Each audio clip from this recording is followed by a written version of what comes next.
Hi everyone, this is Jiz back with a new Speedpaint. Right now I'm doing thumbnails for this piece because I'm not entirely sure what I want to do.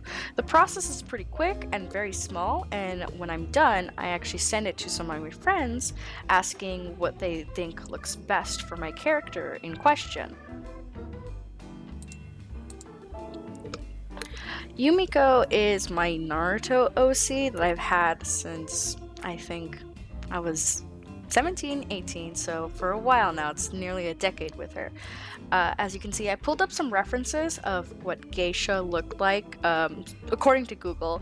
That's like historical photos, plus a few others, just to get sort of what, is considered the aesthetical values back then, because where Naruto was supposed to be sort of this like semi-feudalistic state, I wanted to emulate that sort of vibe and aesthetic for this piece for Yumiko, because she is supposed to be post Fourth Shinobi War.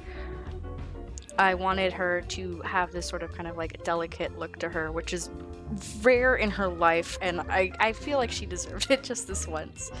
Right now I am painting everything in, because where this is MS Paint, I can't just sort of like slapdash the colors and call it a day. I have to carefully paint everything in, or else it has this really ugly sort of border edge to it, which is incredibly annoying to clean up, but the end product looks very, very nice.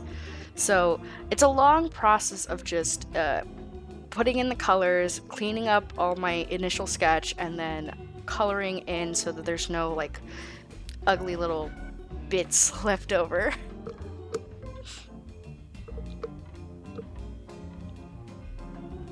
Because I'm on MS Paint, I have to constantly flip my work to make sure that it looks right, which, as you can see, that hand did not look right. I had to take a reference photo with my own hand using some pics on the side and then draw it again, and it came out much better. That's why it's always good to use references. I'm not necessarily color picking too much from the reference photos outside of Yumiko's own art, because other than that there's no real need. I want her to be accurate, obviously, but there's no precedent to make the background or the objects she's interacting with incredibly accurate.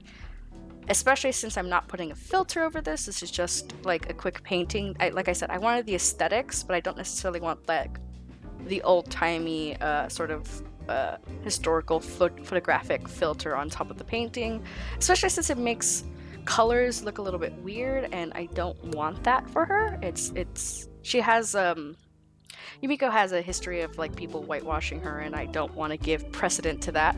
Right here, I was trying to see if I can change the sketch color, but I decided not to. It's better this way. If the sketch color is really close to whatever color that I'm working with, it blends in easier, so if I miss a spot, you don't really spot it right away. Where Yumiko has this pink kimono, it blends in really well with the sketch, which can be a bother when you're actually doing the painting, but not a huge deal breaker in the long run.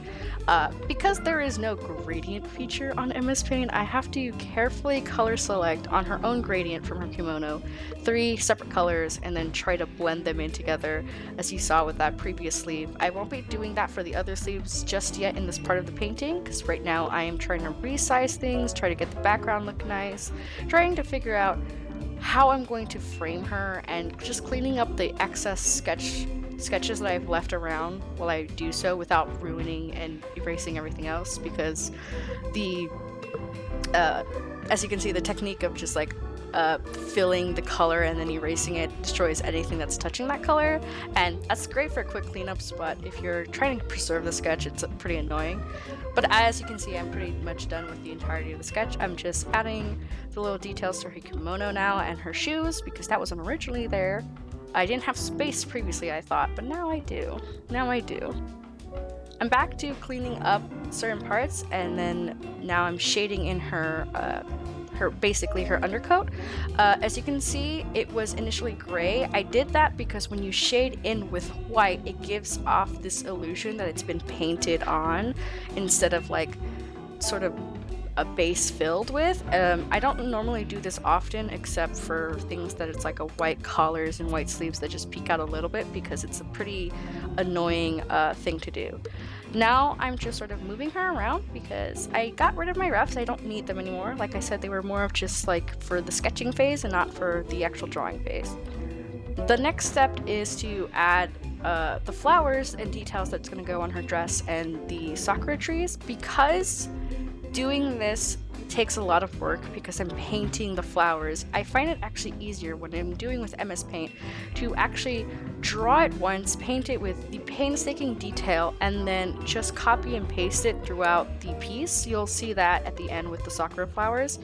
This way, while there is a chance of it not like being cohesive because of the small border, thanks to how MS Paint works, it's less work and easier on me and the painting in general. I don't normally do this for regular paintings, but when I'm painting in MS Paint, I take every shortcut that I can take, because otherwise I'd be here for days. And as it is, this painting took me a solid 3.5 hours, which was really hard to condense into such a short, quick video without making it unwatchable, essentially. Now I am rendering out Yumiko's hair. Because she's a Naruto OC, her actual Kekken Genkai is that her hair turns into steel when it comes into contact with other metal. As a result, her hair looks metallic even when it's not like activated. So I try to emulate the look of like stainless steel or brushed steel on her hair. It's not always the easiest thing to emulate. Some people are able to do it. Sometimes they're not, and I, despite creating her, I'm sometimes not the best at emulating it. I'm better at my regular art program, but on MS Paint, where it's just for quick doodles like this, it doesn't always come out as well as I imagined. But I think this one came out pretty nice. It looks almost glassy instead of metallic, but it still has this sort of like highlighted look that I wanted. So I'm just doing the minor details now. I've done most of the base coloring in. So I'm doing stuff like highlights on her scars, filling in any parts, and doing line art. So this is the part that's like really tough, because depending on the size of the brush that I do for the face, if it doesn't look good on the face, I can't use it for the rest of the piece. So for example here, I wanted to use a thinner line art for the branches, but if I use that thin line art on her face and it didn't look good, then the whole piece doesn't look cohesive. So I had to check out what sizes I wanted on her face, see what looked good, and see if it can be used in the rest of the piece to make it cohesive. As you can see, it worked out the size that I use. With MS Paint, you get a certain type of size, minimum and maximum. You can exceed that maximum with some shortcuts, but you can't exceed the minimum. You can't go like even smaller than what they give you. So when I do details, I have to make sure that I'm using the right size brush, or else I will fail. So the branches are empty right now because I want the line art to be underneath the flowers when I copy and paste everything. So doing the line art first is incredibly important. And oh, as you can see, I'm fixing some little details that I forgot to render out here and there, because rendering like this takes a lot of back and forth motion that can be killer on the wrist and straining on the eyes, because you're trying to strain your eyes trying to see what you need to do. So I usually leave that stuff sort of last. But because I have ADHD and because of how this art process sort of goes, I bounce around with my art like a lot. Sometimes it's unavoidable. I just can't not work on something right away because it's like I need to know how it looks in conjunction to something else, so I have to draw that something else first. And other times it's more of just like my mood doesn't want me to do that. Like I don't want to be working on, say, the clothes. I want to be drawing hands, or I don't want to be doing line art. I want to be sketching. So I have to allow myself the freedom to move around as I please and not be too caught up in doing things in a quote-unquote certain order. It doesn't always work out. Sometimes I have to force myself to draw in a certain order because I know that's what the piece needs from me, but I don't like hold myself to this sort of rule like it's a, you know, a steadfast type of thing. So like I was saying, because of that, I'm now working on the background. I think I finished the lane art for Yumiko now. There's not much that's left for her, maybe a few little details here and there, but because of that, I'm now working on the background last. Sometimes I work on the background first, or at least like in a sketch format I work on it first, and sometimes I don't. Here's what I was talking about copying and pasting. So as you can see, it makes it so much easier when I copy and paste things, but that means I have to do the line art first for whatever I'm pasting it over, so it appears behind it. Because with MS Paint, it's a pain to do it otherwise. You don't have layers. Normally, if I was copying and pasting, I would do that first so I don't have to draw the line art underneath whatever I'm pasting. It saves me energy, but I don't have that in MS Paint. Now I'm doing a different background color, because that's the color that I want the background to be, because if I don't, those little bits and pieces that you see sticking to the flower is gonna look off. It's gonna have extra white to it, but now it has the blue. It's because of how MS Paint works with its selection tool. I can't control it. So I got rid of the last references now because those were being used for Yumiko's colors. I don't need them anymore. The background is now being framed, and I finished it. I'm just doing, I think here, the table that I initially didn't sketch.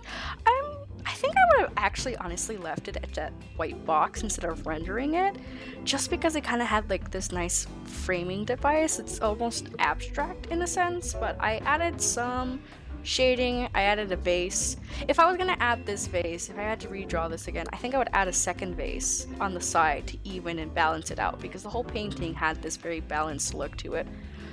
There you could see me trying to color pick. I have this own way of color picking colors without just moving the scale. But that was that. Thank you for watching. No, I'm not totally done with the video just now. I just want to do some wrap-up thoughts. So as you can see, that's what Yumiko looks like at the end. I will put in an insert of the full picture up and down. For an MSP painting, I think it came out pretty well. It was 3.5 hours. I think I could have rendered the background a little bit more and done more detailing, but for me, MS Paint paintings and doodles and whatnot, it's more of an exercise in patience, I guess, instead of necessarily technique. I want to try to understand how I do things and have the patience so that I can apply that to my real paintings, where I have different shortcuts like layers and better selection and better copying and pasting, and, you know, a stabilizer when I do line art, so that I can not rush through my paintings so fast and burn myself out, and take some time and care into it, that I can, you know, enforce my art to make it look better. It's a whole process. Anyways, thank you for watching my new Speedpaint, my new format. I am going to see if I can be updating weekly instead of my very, very sporadic, maybe once every few months type videos. And yes, I am now a little PNG tuber, so let's see where this takes me. Bye!